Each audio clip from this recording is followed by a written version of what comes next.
د خاوند کوتک مې د یو ګولۍ سره ډېر ظالم شي او ډېر مضبوط شي. سلام ګران لیدونکو، هیله ده چې روغ جوړ او د صحت جامې وپرتن وي. زه یو ځل بیا ستاسو په خدمت کې د یو نوي ویډیو سره حاضر یم. هیله ده چې د پام وړ به وګرځېږي. تر هر څه دمخه باید یادونه وکړم، که زموږ چینل مو نه وي سبسکرایب کړی نو زموږ چینل سبسکرایب کړئ او په خوا کې ورسره د ګولۍ نشان ووهئ. مننه. د شپې مې خاوند یوه ګولۍ وخوري او بیا راسره ټوله شپه ډېر ناشنا او ډېر ناخونده داسې په خوند پوره ډک کوروالی وکړي چې زه پخپله هم حیران پاتې یم. که غواړئ چې د ویډیو په مطلب ځان پوه کړئ، د ویډیو تر پایه راسره اوسئ تر څو په مطلب ښه ځان پوه هغه ملګري چې په کوروالي کې ډېر ضعیفه او کمزوري وي، او بالخصوص هغه ملګري چې د سپرم له لحاظه ډېر کمزوري وي.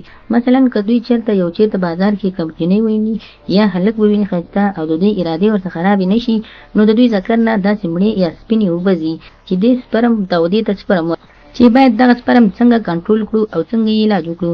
د دې لپاره هم دا ویډیو ده، او هغه خلک چې باید وغواړي د شپې ښه کوروالی وکړي او مېرمنه یخه کړي هم کولی شي دغه ویډیو وګوري او دا ګولۍ استعمال کړي. هغه سړی چې دغسې علاج نه کېږي او مشکلې وي، لکه مثلا په کتلو سره هم د ده څخه سپرم ځي یا اوبه ځي، او په لاس وهلو سره هم د ده څخه اوبه ځي. که ځان قوي او مضبوط کول غواړي نو کولی شئ د ایویان ګولۍ او د هغه تر څنګ تاسو هګۍ او شوده استعمال کړئ. د نسخې جوړولو طریقه دا ده چې لومړی به تاسو 2 دانې د ایویان ګولۍ راوړئ. که چېرته 2 نه وي نو 1 دانه تاسو په دې طریقه استعمال کړئ او یا په دې طریقه، چې دواړه طریقې تاسو ته ښایم. لومړی به تاسو 1 ګیلاس شوده راواخلئ او دا به پاخه کړئ. له هغه وروسته کله دا پاخه شو نو یخې به یې کړئ او دې ته به د هګیو زیړ واچوئ. کله مو چې د هګیو زیړ واچوو نو له هغه وروسته به تاسو دا راواخلئ.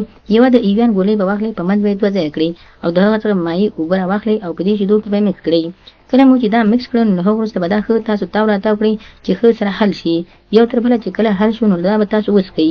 اول به تاسو هغه لومړی ژوندۍ ګولۍ واچوئ د ایویان، او د هغه وروسته به تاسو دغه شوده، هګۍ او د ایویان ګولۍ مو چې اچولې ده پکې، نو دا به تاسو د ایویان ګولۍ پسې شاته وڅښئ. مطلب داسې چې تاسو به لومړی یوه د ایویان ګولۍ راواخلئ، شودو او هګیو ته به یې ور واچوئ، په منځ به یې 2 ځایه کړئ او د هغه څخه مایع اوبه وباسئ.